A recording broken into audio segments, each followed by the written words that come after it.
Greetings, friends.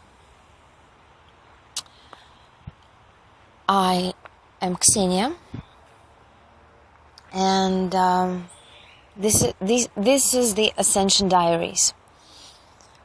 Based on the views that I've gotten from the post that I've made yesterday and day before yesterday, there is interest around Ascension, and hence I moved to share with you more information about what happens and what we're going through and how you can navigate through these changing times, and as a matter of fact also accelerate your process as not to get stuck in any particular space and time, but keep moving towards higher frequency, ascension, fifth dimensional living.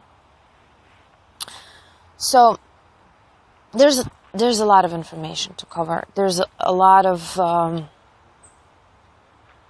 practices. There's a lot of new things that you may learn. And so I will just put out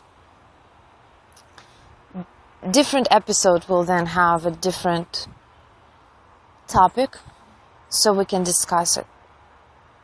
So let's talk a little bit more about the actual ascension process itself, and then I will move into a practice that you can start with today if you wanted to. And that process is called self-love. Big, major lesson for all of us. Major. Okay, so Ascension. Ascension is ultimately an activation of your DNA. Activation of your DNA, let's say right now we're operating at 33, the next big point is 44% of DNA. Activation. Up until this point, the scientists have discovered the two strands of DNA, and they've discovered some basic parts of the DNA that are running our programming, like what color eyes you're going to have, what hair is going to be yours, how you're going to, develop your bodily features, as well as how you will operate in the world. And for many years, they've left a really large part of DNA, and they labeled it junk DNA. Junk DNA because they had no idea what this is. They couldn't understand what is the purpose of it. It seemed like it's useless, but it was the majority of the DNA. So imagine we are 33%, 70% of that was called junk DNA. If you're really honest with yourself, do you really believe that nature makes mistakes? Do you really believe that nature will have more than 50% of something that has created be absolutely useless and therefore no purpose at all? I don't. I really don't. So just recently, this is new studying, the scientists have broke through and they've said, well, actually the DNA is not junk at all. The DNA is information. It's encoded information. They don't know what the information is yet, but it's a breakthrough in saying that it's not useless. It holds a function. It holds information. So, one, not only that this 70% of unknown DNA holds information, it also is very multidimensional. They're not able to measure it yet because they don't have the instrument to measure the multidimensionality of something, but I'm sure they will discover this instrument soon. So basically, let me backtrack a little bit with you to a few years back.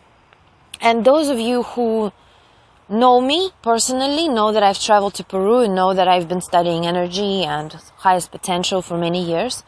And those of you who are new to me, let me introduce myself a little bit more, or shine a little bit of light of what I have done. And so basically for the past 15 years, I have been studying everything that has crossed my mind and that has to do with crossed my mind, crossed my path, everything that has crossed my path that had to do with development, self-development, that had to do with learning what highest potential is, reaching that highest potential, anything that had to do with pretty much finding the purpose of our lives.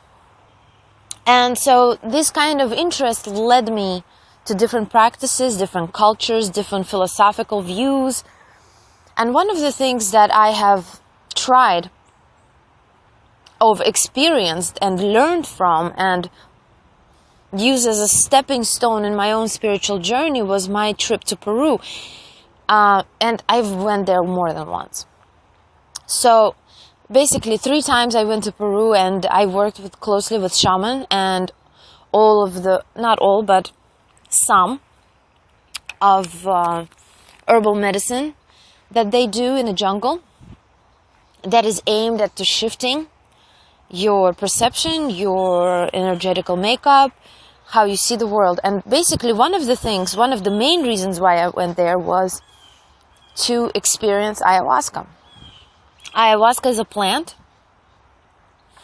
that allows you to see into different levels of your consciousness. So basically you go there and you pick a shaman, and it has to be a strong shaman, otherwise it could go very wrong. And you find a shaman who is skilled in this, and you go there and you sit in a circle during the night, and he administers you a shot of this ayahuasca, and you take it, and he begins to sing songs. And with each song, he opens a different layer of your consciousness. So let's say he begins with the physical. Like if people that hold a lot of fear in their bodies and they're unclean in the physical level, they become sick, they throw up. After that layer is cleared, he closes it and starts a different song, and then he opens the mental body. And then you're able to glimpse into what's going on the mental level of your being. And then he clears it, and then he closes it, and then he moves on until he clears you so much that you are able to open up your heart fully and allow the universal energy in. And it changes your perceptions in that you're sort of step over your own 3D box, and you're able to look outside in a safe environment with ayahuasca. And ayahuasca allows you to have that vision. Not everyone has visions when they have ayahuasca. If your third eye is closed, chances are you will see nothing. However, the transformation will still happen for you, even if you haven't visualized it. So, on my first trip to Peru, I showed up, and although I was very brave to go there in the middle of the jungle, nowhere, I don't know these people, I'm going for some experience, at the same time, when the time came for me to look into me, to see who I really am, I had a lot of fear. So much so that I pretty much laid there in fetus position, so afraid of what will I see that I couldn't move. And I felt like I was a little kid, maybe like 5-year-old, helpless little kid. And so I'm laying there, and he sings his songs, and then suddenly I see ayahuasca take me to my DNA. She clearly showed me my DNA strands. And her message to me was, look at the links within the DNA. There's strong links and there are weak links. They are pockets of information. They're excuse me.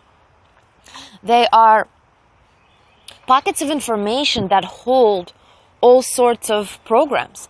And the ones that are weak, the ones that she wanted me to clear from my DNA, were the ones that are filled with fear. And I she just went through my DNA, like pocket by pocket, if you will, and just kept clearing out all the fear that I had, all the fear, all the weak links. She said, remove them all. And then she took my strong links and connected them together. And all of a sudden, it's like a surge, a surge of power that goes through you. And suddenly you're not just, quite the same anymore. And this was my first experience with DNA. This is before I knew anything about Ascension, anything about DNA activation, right? So now fast forwarded to now, and if you begin to study the subject of Ascension and listen to masters, people who channeling the masters, the information is channeled into the earth the same way it was channeled back in the day when, I don't know, Muhammad went to the mountain and heard God. It's the same. The process is the same. So basically, what happens is, now, in order for us to move from 33% of DNA to 44% of DNA and step into our higher potential, we have to decipher the information that is stored in our DNA. And there's the coding for the activation, there's the coding for going back to your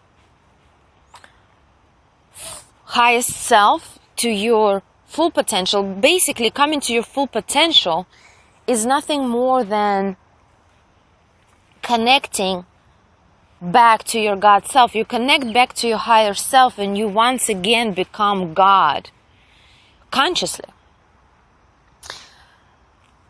And it's a hard concept, I know, because there is religion and what we have believed about God and us and our relationship with God for years.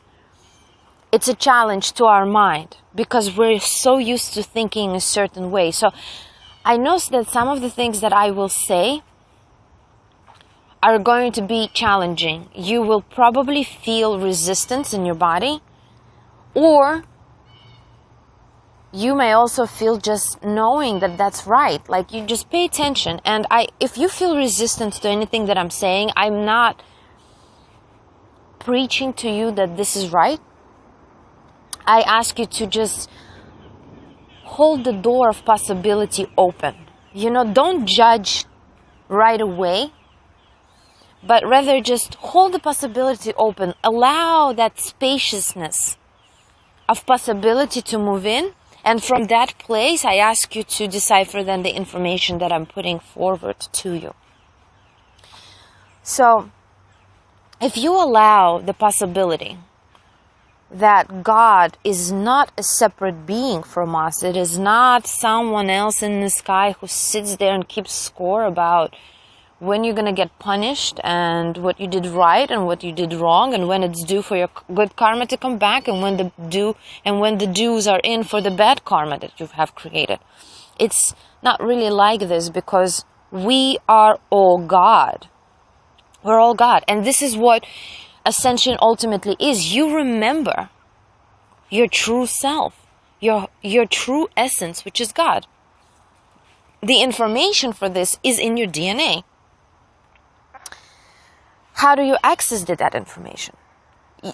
For one, you have to delete the old programs. So basically, the information is mixed. Within the DNA, you have programs that you have accumulated by living on this planet Earth.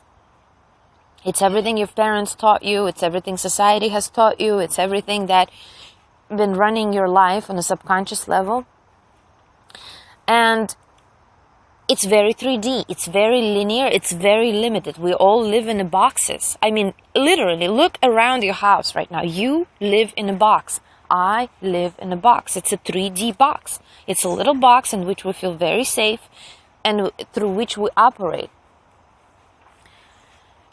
Now, to get to the next day, what happens is, as you raise your frequency, the lid of the 3D box just gets blown off. It just gets blown off. Like, your box becomes open. And you suddenly begin to see that there's more to life that you have even imagined, that all of a sudden it doesn't make any sense to just keep going to work just to pay your bills and, feed the survival needs. All of a sudden, people are awakening left and right. We are living in an exceptional time because people are coming to realize that what we have built thus far doesn't really work for us. We're not happy. We're not connected. We are spending our days, in trying not to feel the pain of being alive, ultimately, And when someone says, well, don't you want to awaken and live a full life? People get a little scared and they step back. I'm sidetracking here. So let's go back to the DNA. So this information that is held in your DNA, it's pretty much mixed. So you have the old programmings, and the premise is that when you arrive to the fifth dimension, you arrive empty. You have to clear yourself off of all the programs that have been installed. And one of these programs is a concept of self-love, at which I want to talk to you about today. So pretty much, self-love is a major topic because we are... Sorry, there's people here and I'm getting distracted a little bit.